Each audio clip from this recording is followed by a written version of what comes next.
Como objetivos tengo pues básicamente tres objetivos grandes. Presentar primero pues como el enfoque inicial, que es como el más grande desde la base semiológica de estos pacientes, que es lo más importante. Dar a conocer como los orígenes de la hipotonía y las causas más comunes y exponer las complicaciones ortopédicas, pues que también es lo que nos concierne a nosotros, sobre todo las más frecuentes y el tratamiento específico.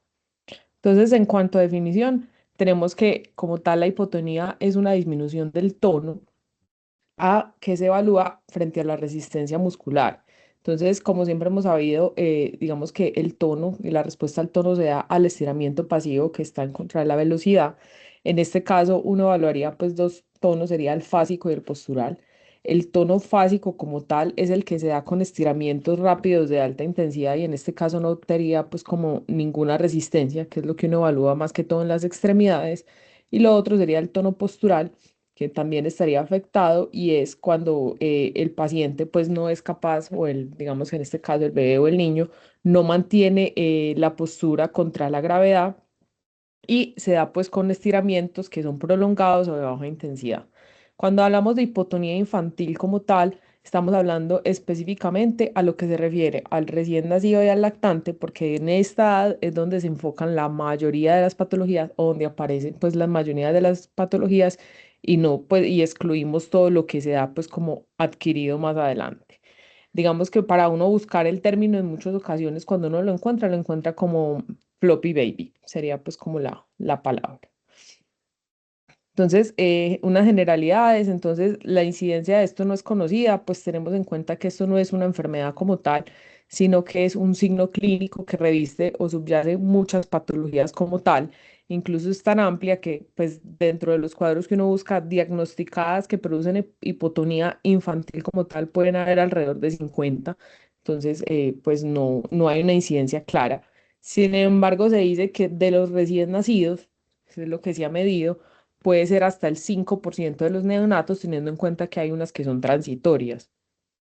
Hay que tener en cuenta que para hipotonía, igual que cualquier alteración del tono, la lesión puede estar en cualquiera de las vías de todos los sistemas, incluyendo el piramidal, el extrapiramidal y los sistemas de control reticulares, y que el compromiso más frecuente es en el sistema nervioso central, más o menos alrededor del 80%. Cuanto al enfoque inicial, entonces tenemos que es un niño que tiene una postura rara, ¿cierto? O muy flexible al momento de la evaluación.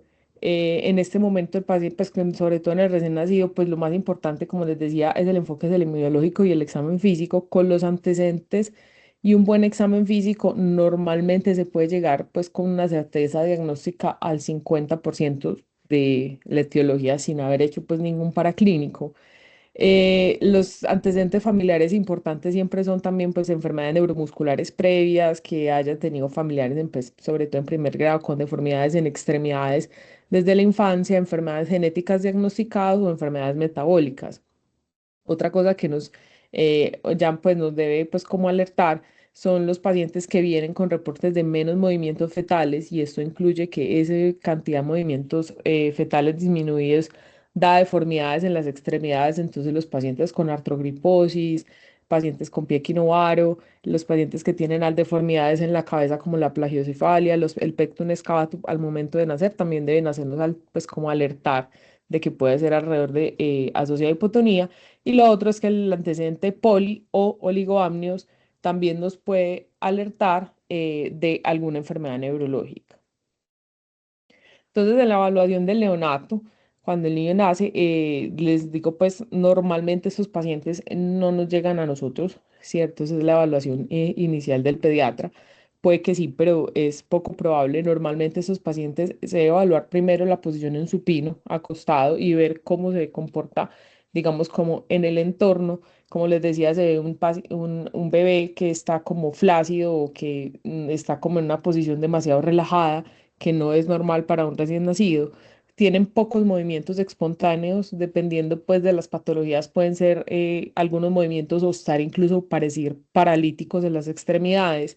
Lo otro es lo que vemos en imagen, ya luego hacer una evaluación contra gravedad y se ve que el bebé no da como ninguna resistencia por ese tono postural que está perdido.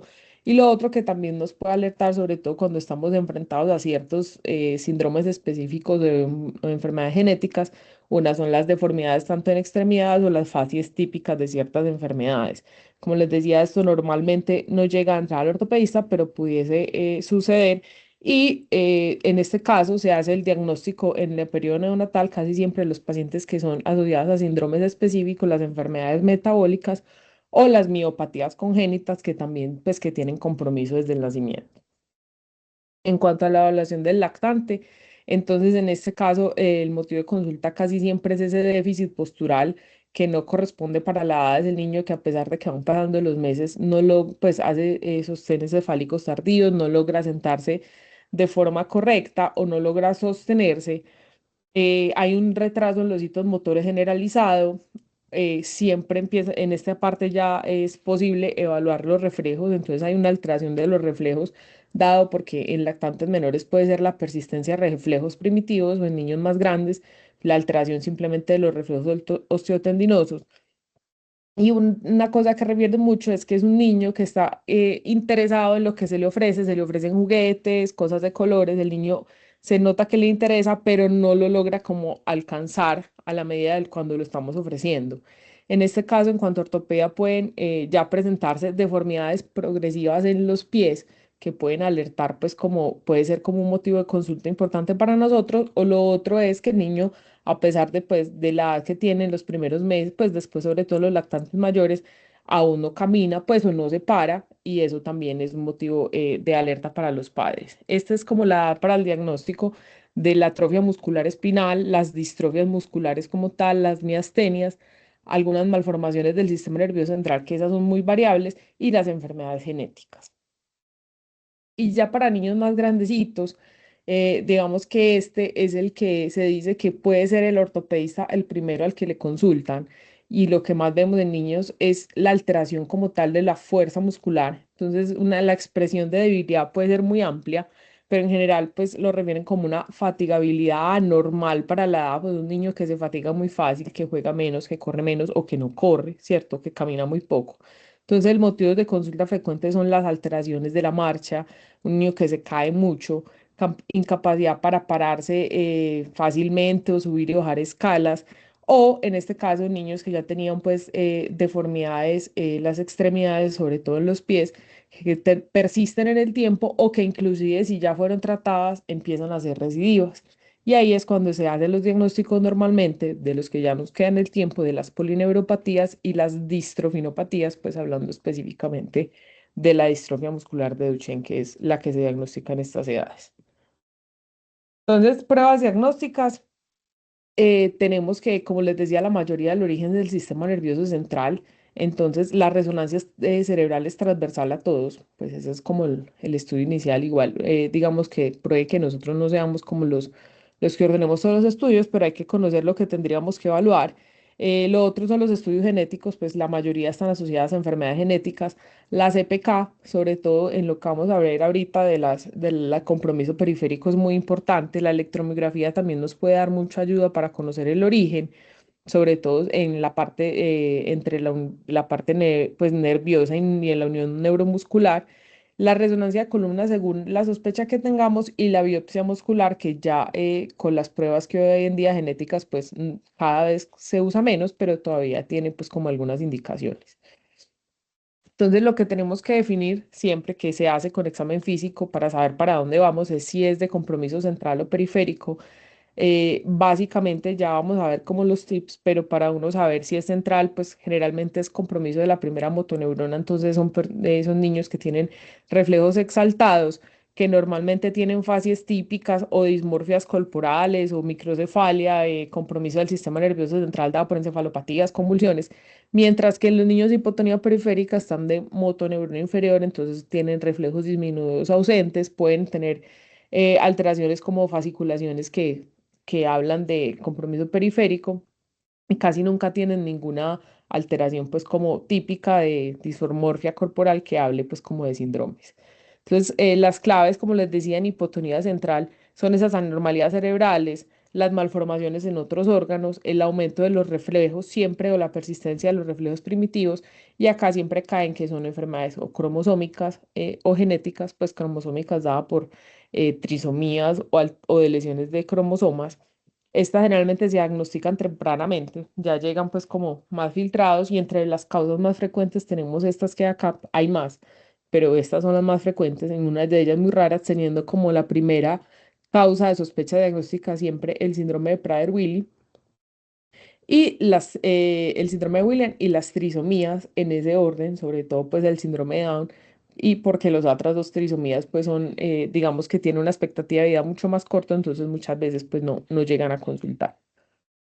La hipotonía periférica, entonces, las claves de estas son, como les decía, las fasciculaciones o la atrofia muscular importante o evidente en los pacientes.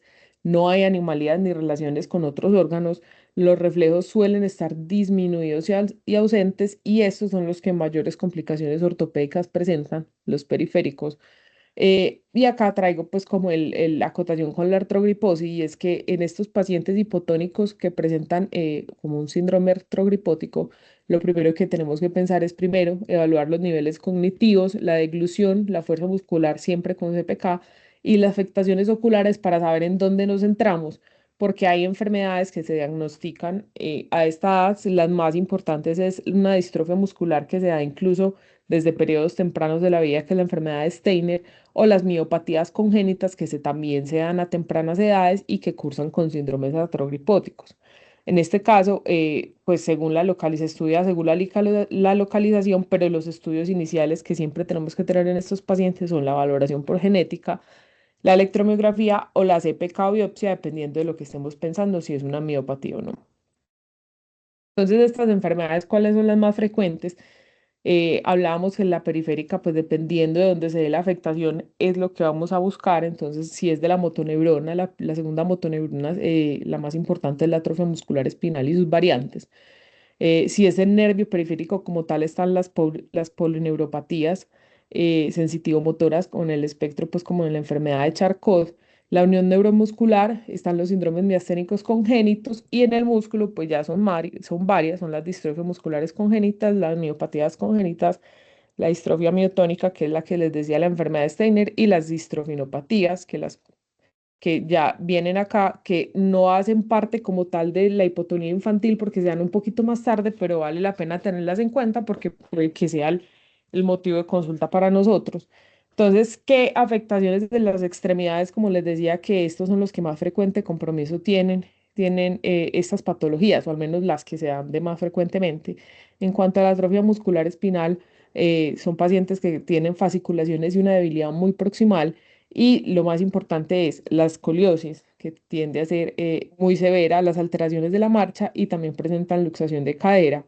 En cuanto a las polineuropatías sensitivo-motoras hereditarias, lo más importante siempre es el consulta de la alteración de la marcha, los pies caos y la escoliosis.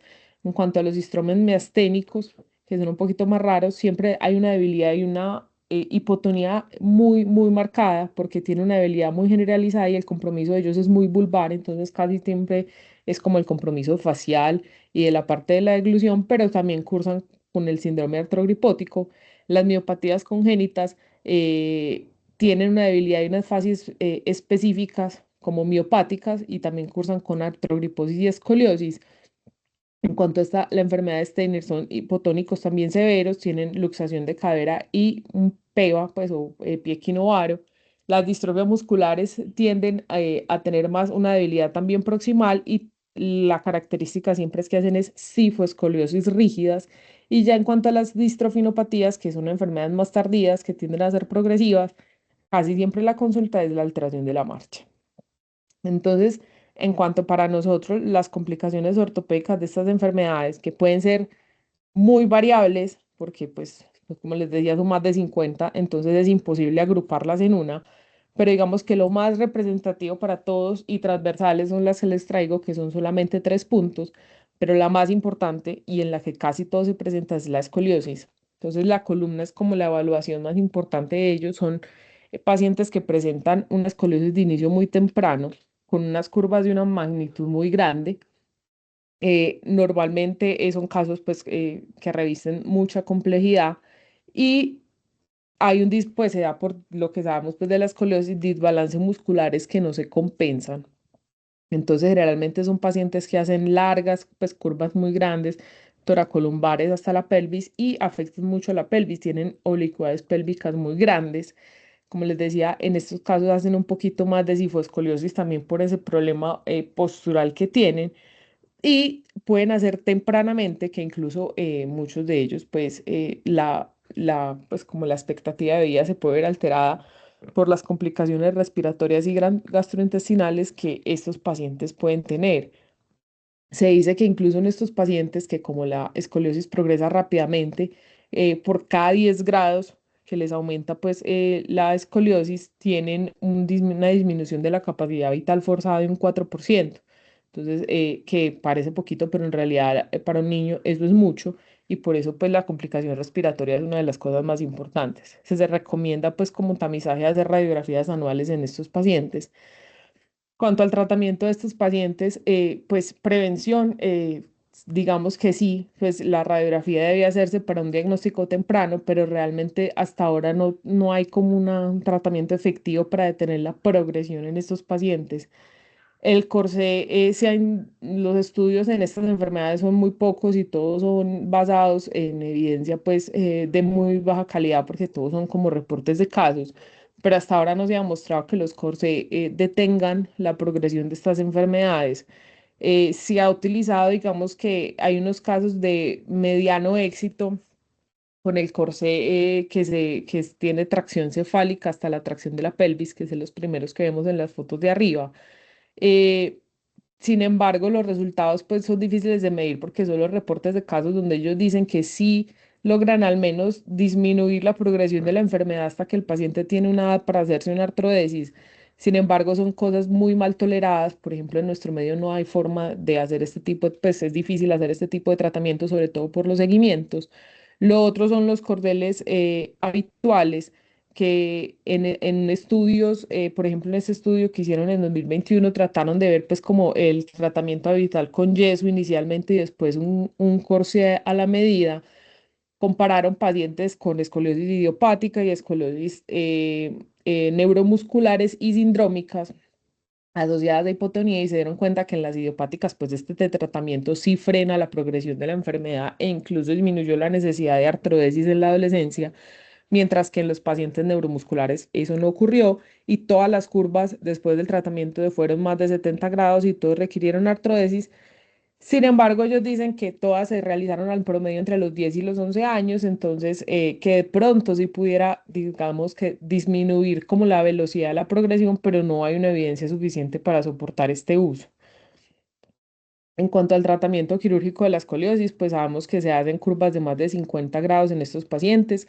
No debe diferirse más allá de la adolescencia. Esto debe solucionarse, digamos que en esta edad y no dejar que el paciente llegue a la edad adulta, porque entre más adulto, más complicaciones, sobre todo en la parte respiratoria y cardíaca.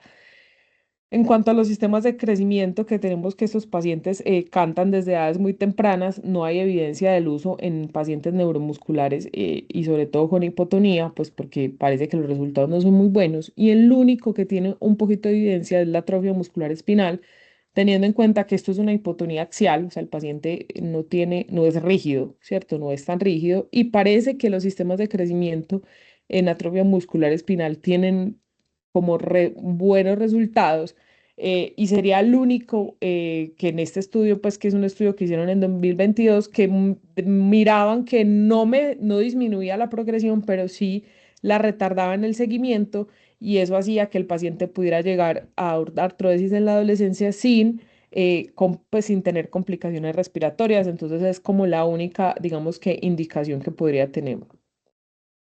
Entonces ya para los demás pacientes, pues puntos claves, todos sus pacientes deben tener resonancia previa a la cirugía y deben hacerse con monitoreo. Las fijaciones generalmente son extensas, deben hacerse alrededor entre T2 y T3 el inicio.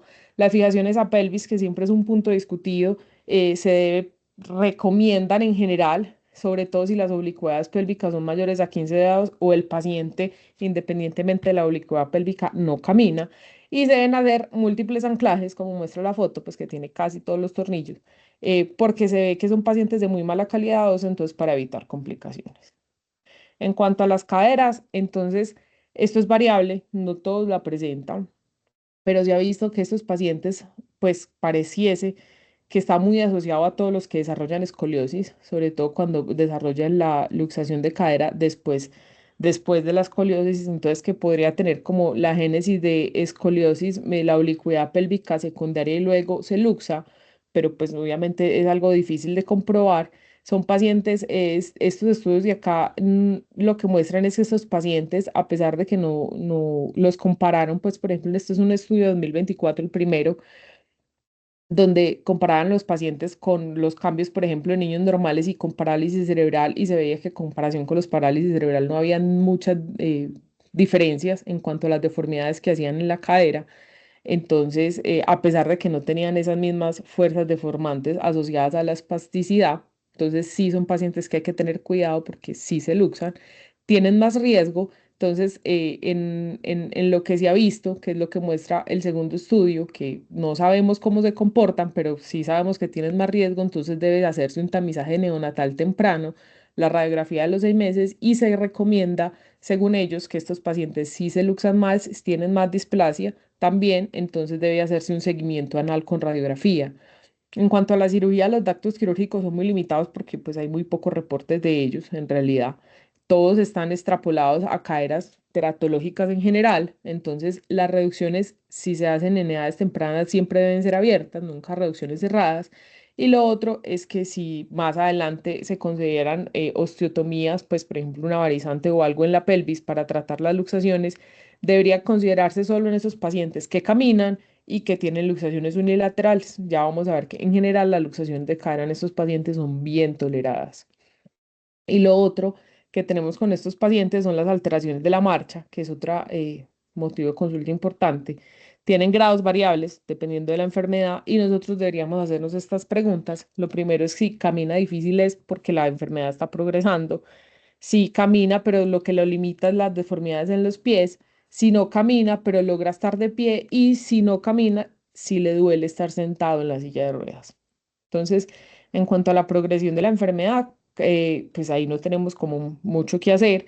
Realmente la cirugía no tiene ninguna cabida. Antes se hacían como muchos procedimientos para lograr como aumentar el tiempo de pie de estos pacientes, pero eso se ha visto que antes puede empeorar los desenlaces, hace que las rehabilitaciones sean más difíciles y en los mejores casos solamente mejoraba un año la pérdida de la capacidad o en otros incluso los postraba más rápido, entonces no hay procedimientos para esto. Lo que se deben hacer son programas de rehabilitación intensos para disminuir la pérdida de masa, mantener la independencia de los pacientes y que no tengan problemas ni de deglución ni respiratorios. En cuanto a las deformidades de los pies, pues obviamente son variables dependiendo de la enfermedad. Cada patología puede revestir una necesidad distinta. Entonces tenemos que pues, los pies cabos son más asociados a las polineuropatías, el pie aterológico pues a los pacientes que tienen síndrome artrogepótico, el pie plano en esos pacientes que cursan además de la hipotonía con hiperlaxitud. En general, si uno se va a meter a operarlos, que los resultados son variables, pero en general tienen unas recibidas que en lo que reportan en la literatura pueden ir entre el 50 y el 70%.